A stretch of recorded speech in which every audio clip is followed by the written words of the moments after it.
Et l'action Paquet de Noël, c'est une de ces actions qui est conduite, entre autres, par ACP. On est 4 organisations à faire l'action Paquet de Noël. Et puis l'année passée, c'était 117 050 paquets qui ont été récoltés et distribués dans 9 pays de l'ex-bloc de l'Est. 117. Oui, 117 000. Ce n'était pas le record, c'était il y a 2 ans le record, on était à plus de 126 000. Donc il y a eu un peu moins, mais ça ne fait rien. On a toujours beaucoup de gens qui sont bénis. Et puis à l'action Paquet de Noël, on a vécu quelque chose d'assez particulier l'année passée. Et j'aimerais vous raconter cette histoire puisque vous avez participé à l'action Paquet de Noël. L'année passée, pendant la distribution des paquets en Moldavie, un petit garçon reçoit un paquet pour enfants. Il l'ouvre et il se met à pleurer. Mais pourquoi tu pleures? Ça ne te plaît pas? Au contraire, il y a dedans quelque chose de très particulier. Ce petit garçon rêvait d'un tracteur rouge. Vous savez, ces petits tracteurs Matchbox qu'il avait vu dans la vitrine d'un magasin.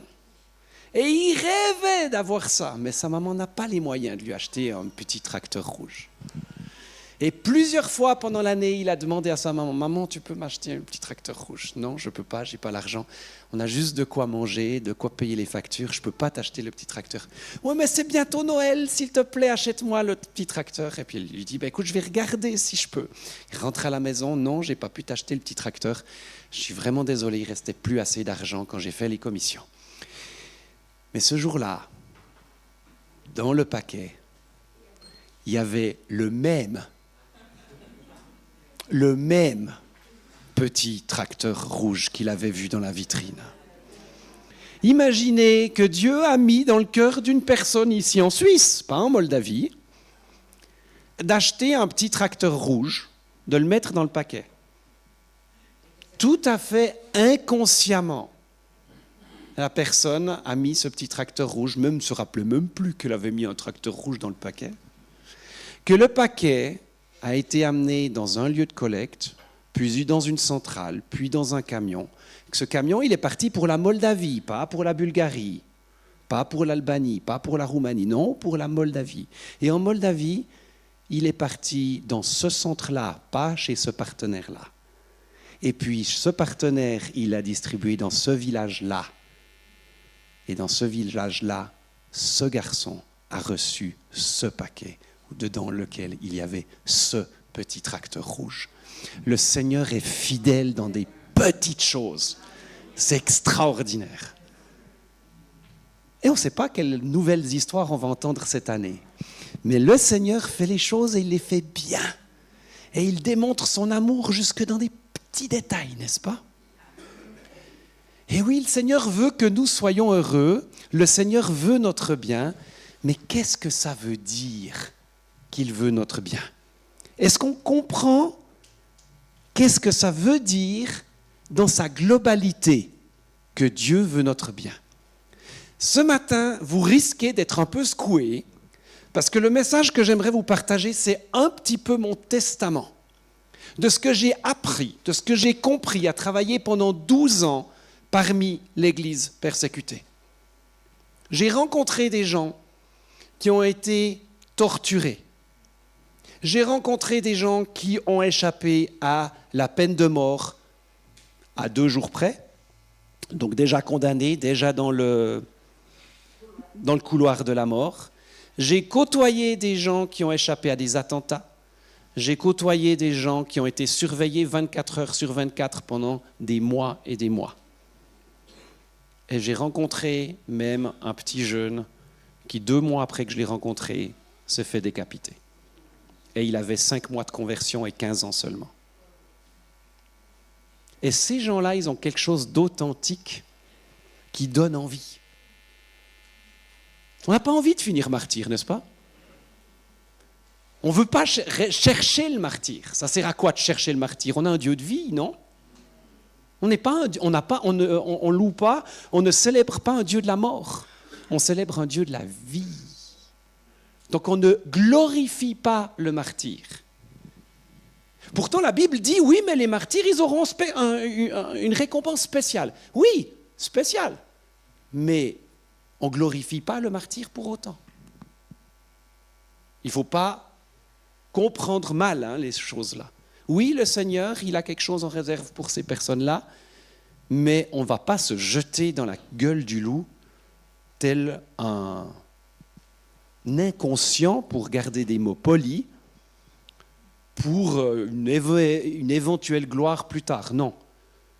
Où le Seigneur m'appelle? Comment le Seigneur m'appelle à le glorifier? Et si je dois le glorifier en mourant dans mon lit, dans la paix, eh ben je le glorifierai en mourant dans mon lit, dans la paix. C'est pas un problème, ça. Cherchons pas ce genre de choses de gloire-là. On nous célèbre un Dieu de la vie. Amen. Et en même temps, la persécution, ça peut faire peur, n'est-ce pas? On n'a pas tellement envie. On n'a pas envie de voir quelqu'un débarquer par là, puis dire « Vous êtes tous des mécréants !» et pam. Pourtant, ça s'est passé encore cette semaine au Nigeria. Il y a une église catholique qui a été prise pour cible, 315 personnes enlevées. Et qu'est-ce qu'ils vont faire avec ces 315 personnes? Et puis on parle de la persécution au Nigeria, oui, au Mali, au Burkina Faso, en Syrie. Mais ça, c'est loin, vous savez. C'est pas chez nous. Ça ne nous concerne pas. Ouais, on parle aussi de l'Allemagne, des Pays-Bas, de l'Angleterre. Ouais, mais c'est trop loin, c'est pas chez nous. De la France. Mais oui, il y a un évangéliste qui a été assassiné en septembre en France. Vous savez, c'est là. À Lyon. On le sait, on y était. On était dans le même quartier, ce soir-là. Ça fait peur. Mais attendez, mais la France, pas l'Arabie Saoudite, la France, assassinée.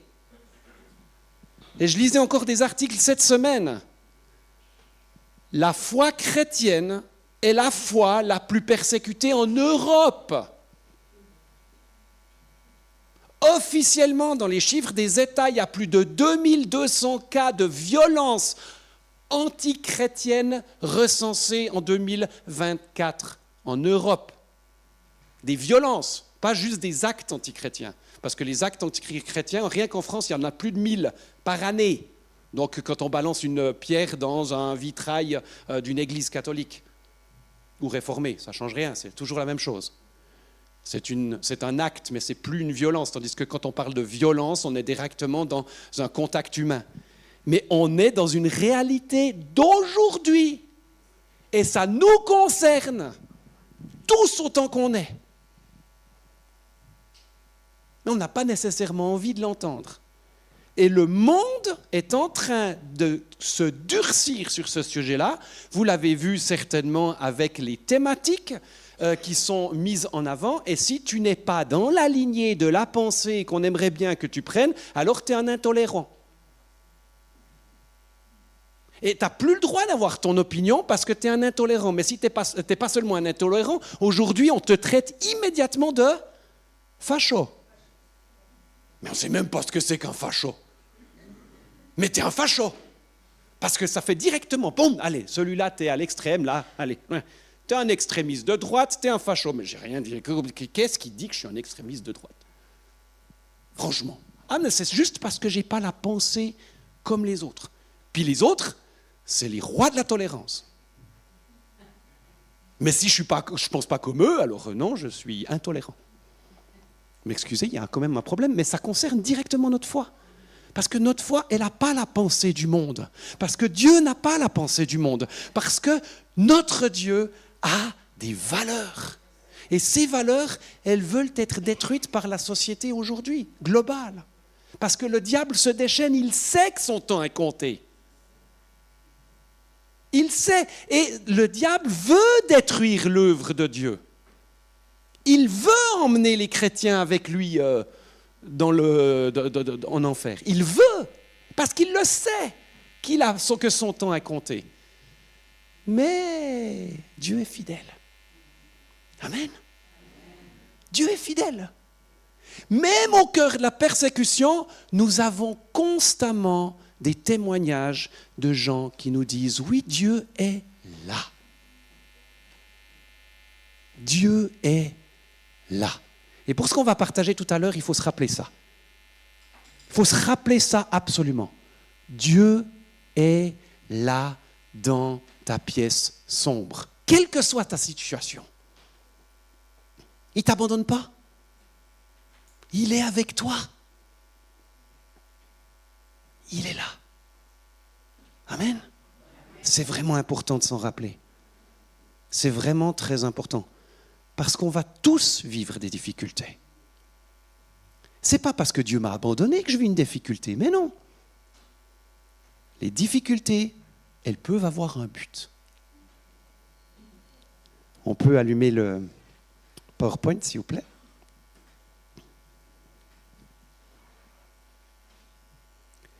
Dimanche de l'Église persécutée. On passe au slide suivant. Petite présentation de la mission ACP. La mission ACP est une mission allemande. Oui, il y a des missions qui naissent ailleurs qu'aux États-Unis. C'est une mission allemande qui est née dans les années 70 pour répondre à un cri de détresse de l'église baptiste qui était en Roumanie, qui était déjà persécutée par le gouvernement communiste. Et puis, donc, ce groupe de pasteurs a décidé de faire connaître la situation des chrétiens de l'autre côté du rideau de fer. Et puis, il y a cette association qui est née en 1972, d'abord par une marche silencieuse dans plusieurs villes d'Allemagne. Et puis, en 1988, il y a ACP Suisse qui a été fondée en une association autonome et de droit suisse, même si on est toujours en lien avec AVC Deutschland. C'est le mot en allemand, mais si je le dis en français, ça ne va pas parce que ça fait AVC. Encore que pour travailler dans la mission, il faut avoir quelque chose qui a pété dans le cerveau. Mais bon, en fait, il faut l'abandonner au Seigneur, ça c'est sûr, sinon ça ne marche pas toujours. La mission, donc on l'a traduit en français, ACP, Action pour les chrétiens persécutés et les personnes dans la détresse. C'est un long mot à rallonge. Et puis cette mission, elle a 3 mandats, on l'a vu dans le film. Soutenir l'Église persécutée, aider les personnes dans la détresse et faire connaître Jésus-Christ. Quand vous arrivez en Roumanie, il y a des inondations gigantesques en 1972. Et puis, vous ne pouvez pas aider juste les chrétiens. Vous tendez la main à chaque personne qui a besoin et vous lui démontrez ainsi l'amour de Jésus. En prêchant le message derrière, vous permettez à des situations complètement bloquées, des cercles vicieux de pauvreté, de se briser pour amener vers une solution. Et cette solution, c'est Jésus qui l'amène parce que Jésus est le libérateur. Et c'est ce que nous croyons et c'est ce que nous faisons maintenant depuis 35 ans chez ACP Suisse, depuis plus de 50 ans avec ACP International. On peut passer. Ça, c'est les pays où aujourd'hui ACP est présent. Évidemment, ça a commencé en Roumanie, mais vous voyez qu'aujourd'hui, c'est plus de 69 pays, je crois, où ACP est présent. Donc ACP Suisse ou Autriche, Allemagne, Italie, Tchéquie et maintenant France et puis bientôt Canada. On a des projets qui sont dans différents pays. Vous avez plusieurs couleurs. Et le gris foncé, c'est les pays où il y a des projets qui sont gérés par ACP Suisse. Voilà. Donc, vous voyez, on est un petit peu présent partout.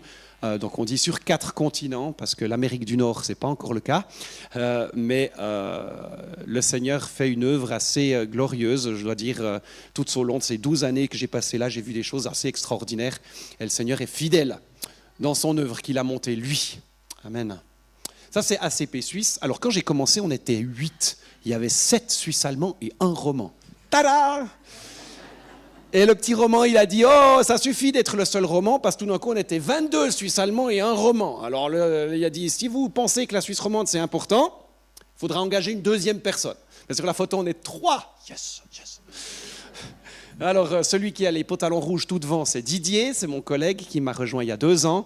Et puis tout derrière, juste au-dessus de Didier, mais tout derrière, celui qui a le pull blanc, c'est Arnaud, c'est notre nouveau graphiste. Et puis il y a quelqu'un qui va me remplacer qui est déjà là, elle s'appelle Gwenaëlle.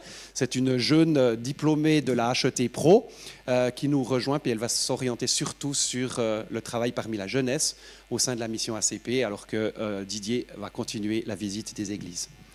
Voilà. On peut passer. Vous pouvez participer et soutenir la mission ACP. La meilleure façon de participer, c'est chez vous, dans votre chambre, à prier. Est-ce que vous croyez que la prière est efficace? Alors pourquoi vous ne priez pas plus?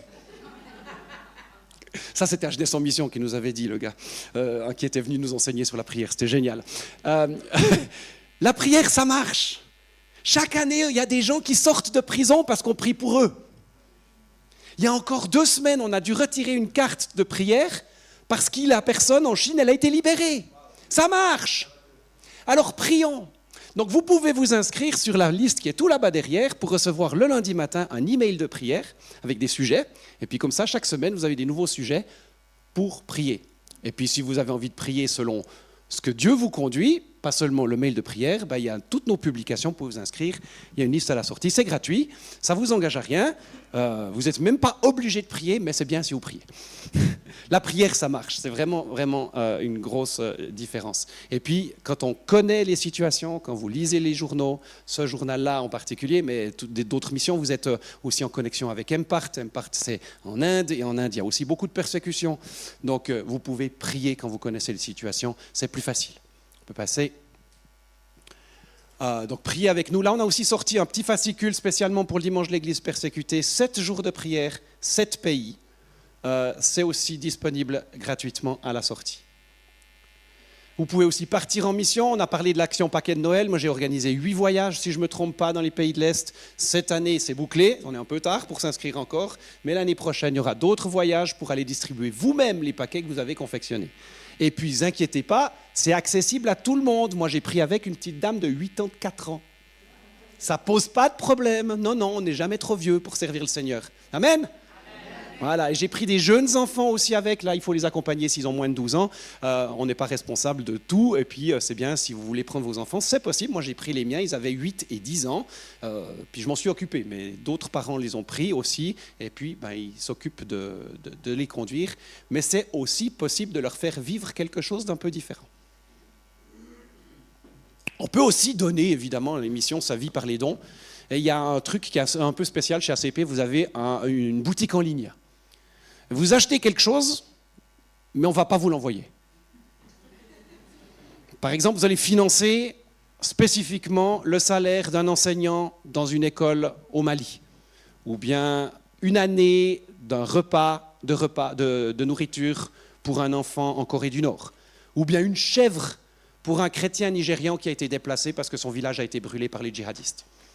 Et avec une chèvre, puis l'autre il a aussi une chèvre, on fait... Et puis un bouc, on fait un cheptel. Puis avec ce cheptel, on a du lait, des produits dérivés, des petits bébés, et d'autres chèvres, et d'autres laits, et etc. Donc, acheter une chèvre, vous ne la verrez pas, mais on va en acheter une avec votre argent. Voilà pour ACP. C'est un petit peu... ça vous donne un peu une idée du travail qui est fait sur le terrain. On va voir aussi tout à l'heure un film qu'on a tourné chez un de nos partenaires. Les photos que vous allez voir tout au long de la présentation sont aussi des photos qui ont été prises sur le terrain auprès de nos partenaires. Je vous ai posé la question avant, est-ce qu'on a compris qu'est-ce que ça voulait dire que Dieu prend soin de nous et qu'il veut notre bien ? On va s'intéresser à un texte qui est un peu spécial et j'aimerais bien vous inviter à, s'il vous plaît, ne pas sortir en courant quand on va lire ce texte en disant « Ouh, il va nous parler des choses bizarres ». C'est dans la Bible, d'accord ? Mais ça peut être un peu choquant à la première lecture.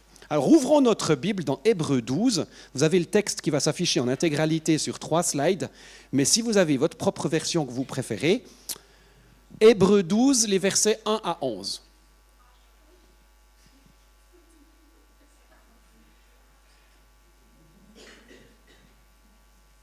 Ça va ? C'est la Bible qui lit à haute voix. Quand on nous dit que la Bible, elle parle, hein ? Nous donc aussi, puisque nous sommes environnés d'une si grande nuée de témoins, rejetons tout fardeau et le péché qui nous environne si facilement, et oui, et courons avec persévérance dans la carrière qui nous est ouverte, ayant les regards sur Jésus. Jésus qui suscite la foi et la mène à la perfection. C'est Jésus qui le fait, pas moi, c'est Jésus. En échange de la joie qui lui a été réservée, il a souffert la croix, méprisé l'ignominie et s'est assis à la droite du trône de Dieu. Waouh! Considérez en effet celui qui a supporté contre sa personne une telle opposition de la part des pécheurs, c'est-à-dire nous, afin que vous ne vous lassiez point l'âme découragée. Vous n'avez pas encore résisté jusqu'au sang en luttant contre le péché. Et vous avez oublié l'exhortation qui vous a été adressée comme à des fils. Proverbe 3. Mon fils, ne méprise pas le châtiment du Seigneur. Aïe, c'est quoi ça, châtiment? Et ne perds pas courage lorsqu'il te reprend.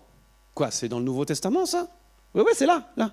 Car le Seigneur châtie celui qu'il aime. Ça, c'est pas un texte que j'aime lire souvent, hein? Oh là là! Et il frappe de la verge tous ceux qu'il reconnaît pour ses fils. Aïe!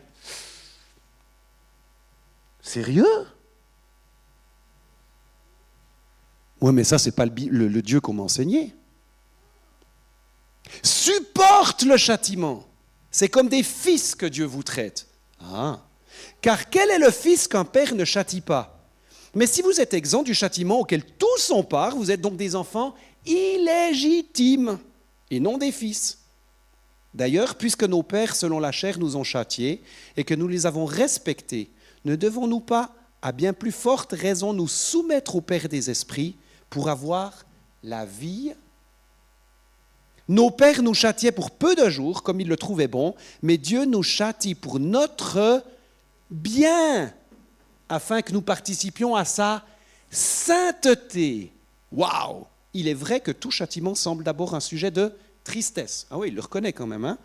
Et non de joie, mais il produit plus tard, pour ceux qui ont été ainsi exercés, un fruit paisible de justice. Oups! La persécution a toujours existé, d'accord? Elle a existé avant, ceux qui parlaient au nom de Jésus, les prophètes, on le voit dans le chapitre précédent, Hébreux 11, on voit les héros de la foi, et puis Jésus est le premier qui a été mis à mort, puis ensuite Étienne, et puis Jacques, si je ne me trompe pas, et puis tant d'autres après. Ça a toujours existé, puis encore aujourd'hui, ça continue. C'est une réalité. 380 millions de chrétiens sont persécutés dans le monde aujourd'hui. Ça fait un chrétien sur 7, ça fait 5% de la population mondiale. Et tout ça juste parce qu'ils portent le titre de chrétien, qui signifie « comme Christ ». Alors évidemment, tout le monde n'est pas persécuté de la même manière. Il y a les chicaneries administratives qui t'empêchent de t'inscrire à l'université. C'est déjà embêtant quand même, hein.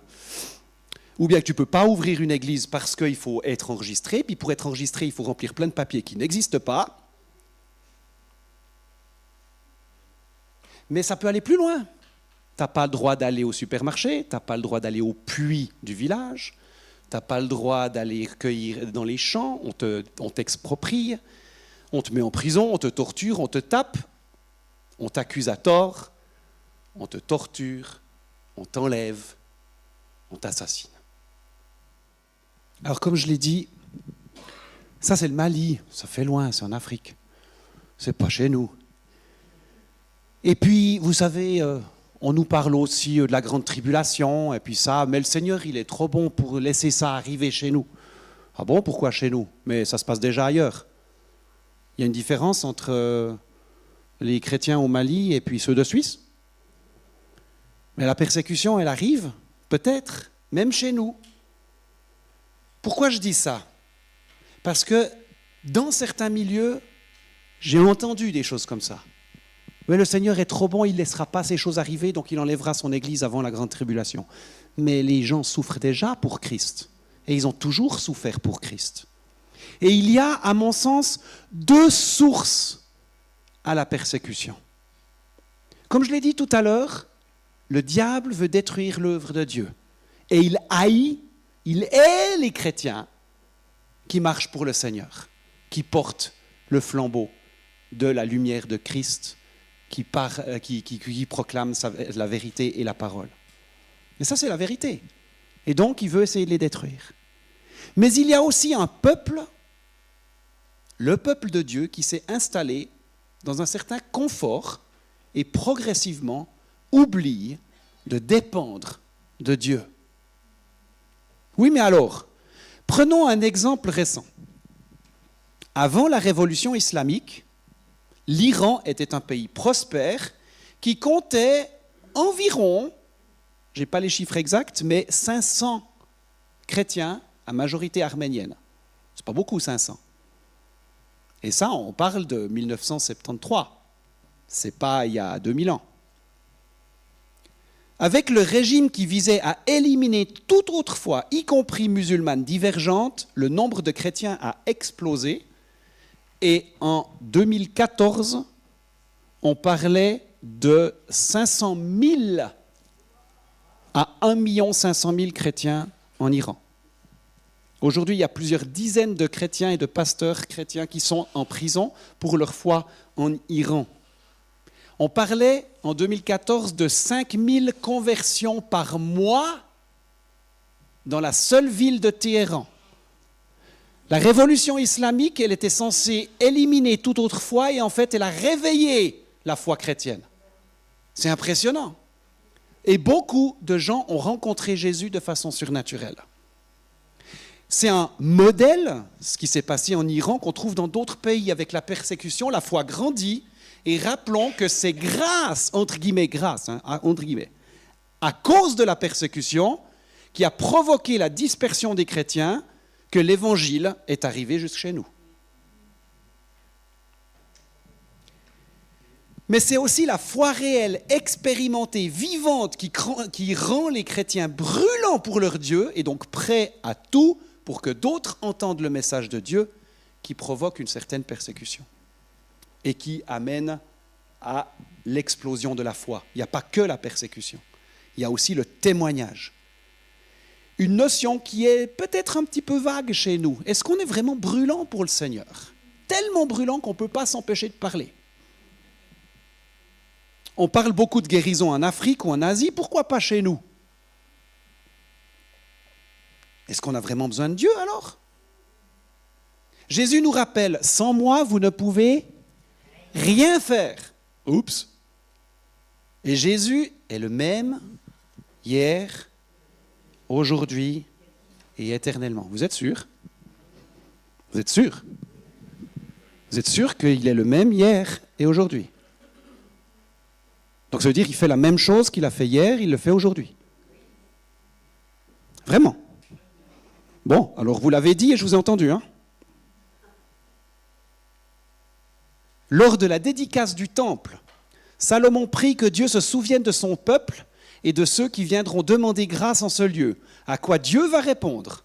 Par l'affirmative, oui, mon nom sera sur cette ville et invoqué dans ce temple, mais il y a aussi dans 1 Roi 9 et 2 Chroniques 7, il dit qu'il livrera le pays aux sauterelles, à la peste, aux ennemis, à la destruction, à la déportation, si le peuple ne reste pas fidèle. Mais Jésus est le même hier, aujourd'hui et éternellement. On vient de le dire.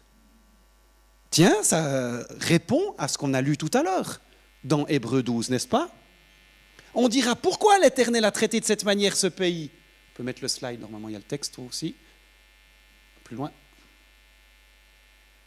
Ça c'est l'exemple d'Iran. Voilà, 1 Roi 9. Pourquoi l'Éternel a-t-il traité de cette manière ce pays et ce temple? Et l'on répondra, c'est parce qu'ils ont abandonné l'Éternel leur Dieu, qui les a fait sortir d'Égypte, parce qu'ils se sont attachés à d'autres dieux, se sont prosternés devant eux et les ont servis. Voilà pourquoi l'Éternel a fait venir tous ces malheurs sur eux. Ouais, mais ça c'est l'Ancien Testament. C'est écrit, l'Éternel a fait venir ces malheurs. Depuis quand l'Éternel il fait venir les malheurs? Eh bien c'est la Bible. Je crois à la Bible. Je crois que Dieu est le même hier, aujourd'hui, éternellement. Dans Hébreux 12, dans le texte qu'on vient de lire, il est dit que Dieu châtie celui qu'il aime. Que ce soit dans le Nouveau, dans le même, Dieu est le même, il dit, il ne change pas. Mais attention, il châtie pourquoi? Mais parce qu'il nous veut à lui. Parce qu'il sait que c'est le meilleur pour nous. Parce que c'est un Dieu jaloux, il ne veut pas qu'on se perde. Alors il nous rappelle à l'ordre. Il dit, il ne faut pas croire que je vais te laisser dans ton canapé tout confortable. Ce n'est pas comme ça que ça marche. Je te veux à moi, je te veux contre mon cœur. Je veux qu'on danse ensemble, je veux qu'on respire ensemble, je veux qu'on prie ensemble, je veux qu'on se réjouisse ensemble. Oh mais toi tu préfères rester sur ton canapé à jouer à TikTok. Ben, c'est mon nouveau Dieu peut-être. Dieu nous rappelle à lui. Et il peut laisser la persécution arriver jusqu'à moi pour me réveiller, mettre le feu sous la casserole. Ah, mais c'est violent ce que tu nous racontes. Oui, c'est violent. Mais ça me parle à moi premièrement. Moi, je viens de vivre 2 semaines difficiles. Ben oui, je prêche des messages comme ça, tu m'étonnes. Ben oui, j'ai de la peine, c'est difficile. Mais le Seigneur, il veut que je lui sois collé contre. Il a tellement d'amour pour moi, c'est ce qu'il veut pour moi. Il dit, Régis, tu m'as oublié. Allez, boum, un coup de pied au derrière. Tu vas te secouer, oui. Mais Dieu est bienveillant. Dieu n'est pas méchant avec moi. Il est bienveillant. Un père corrige ses enfants parce qu'il les aime. Alors bien sûr, il ne faut pas voir tous les malheurs qui nous tombent dessus comme la main de Dieu. Comme je l'ai dit avant, le diable, il veut nous détruire, il ne nous aime pas. Dieu le permet, Dieu peut-être peut le provoquer. Mais de toute façon, même quand Satan fait quelque chose, Dieu peut l'utiliser pour le meilleur. D'accord ? Mais parfois, c'est Dieu qui le provoque. Et oui, c'est Dieu qui le provoque, pas qui le laisse faire, qui le provoque, c'est écrit. C'est Dieu qui a envoyé. Oui, c'est un peu bizarre comme théologie, mais c'est la Bible. Je suis désolé de le dire, c'est la Bible, c'est écrit noir sur blanc, on vient de le lire ensemble. Et pourquoi je vous dis ça ? Chers amis, je vous dis ça parce que j'aimerais pas que quand la persécution s'abattra sur nos pays, en Occident, des gens viennent dire « c'est pas le Dieu qu'on m'a enseigné » et qu'ils renient Dieu à cause de ça. Moi, on m'a toujours dit que Dieu, il empêcherait ça, il ne laisserait pas ces choses arriver. Non, ce n'est pas la Bible. Mais soyons prêts. Soyons attachés à Dieu. Parce que c'est quand on est attaché à Dieu qu'on résiste à la persécution. C'est quand on est collé à lui qu'on est fort pour tenir ferme. C'est quand on est dans ses bras qu'on est sous sa protection, même au travers du feu. Mais la persécution, elle arrivera, qu'on le veuille ou non. Et ça, c'est la Bible qui le dit, c'est pas moi. Et chers amis, que personne vienne dire, c'est pas le Dieu qu'on m'a prêché.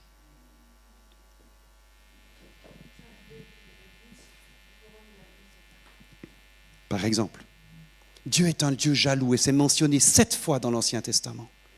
Mais il y a une chose qui est intéressante aussi, je crois que c'est la slide suivante. Non, ça c'est le... Dieu nous travaille notre cœur. Le révérend Viayesh Lal, secrétaire général de l'Alliance évangélique d'Inde, a déclaré « À travers le monde entier, dans les cercles chrétiens, on affirme que lorsque la persécution éclate contre les chrétiens, l'Église grandit. » C'est pas juste. Si l'Église grandit, cela dépend toujours de la réaction des chrétiens face à la persécution. Est-ce que je me colle toujours plus à mon Dieu ou est-ce que je renie mon Dieu parce que je le connaissais peut-être mal ? Peut-être, Si je reviens sur Hébreux 12, c'est aussi de nouveau mis en évidence sur le slide suivant. Mon fils, ne méprise pas le châtiment du Seigneur. Dans les difficultés que tu traverses, demande à Dieu, ça vient de toi ? Et si ça vient de toi, montre-moi ce que je peux apprendre. Ne perds pas courage lorsqu'il te reprend. Ne perds pas courage dans la difficulté que tu traverses aujourd'hui. Ne perds pas courage. Il est avec toi. Le Seigneur châtie celui qu'il aime. Et il frappe de la verge ce qu'il reconnaît pour ses fils. Regardons le Seigneur comme un Père aimant, qui m'aime et donc qui me corrige, afin que je sois amené moi-même à la perfection et à la sainteté. Parce que l'Éternel vient rechercher une église sans tache ni ride. Et je veux en être. Amen. Et quand nous se laissons travailler par le Seigneur, alors nous grandissons de gloire en gloire. Et de la même manière pour l'église qui est persécutée, elle est travaillée par le Seigneur, mais elle brille toujours plus. Et ceux qui ont été éprouvés par le feu sont encore plus brillants pour le Seigneur. Ils sont encore plus efficaces dans l'évangélisation. Ils sont plus fermes pour accompagner le frère et la sœur qui passent par des difficultés. Parce qu'on n'est pas tout seul. On a Dieu qui est avec nous, mais on a aussi les frères et sœurs. Et on s'encourage et on se soutient mutuellement, notamment dans la prière. Et c'est ce qu'on pourra faire tout à l'heure. Parce qu'on ne va pas les oublier, ceux qui passent maintenant par l'épreuve. Que eux aussi, ils n'oublient pas que Dieu peut les châtier afin de les rendre meilleurs. Dieu peut les corriger afin de les exercer pour qu'ils brillent. Et donc, ils ont besoin de notre soutien dans la prière. Amen. Alors, je vais terminer juste avec un verset. Un verset que vous connaissez probablement tous, c'est Psaume 34, verset 20. Le malheur atteint souvent le juste. Le malheur atteint souvent le juste.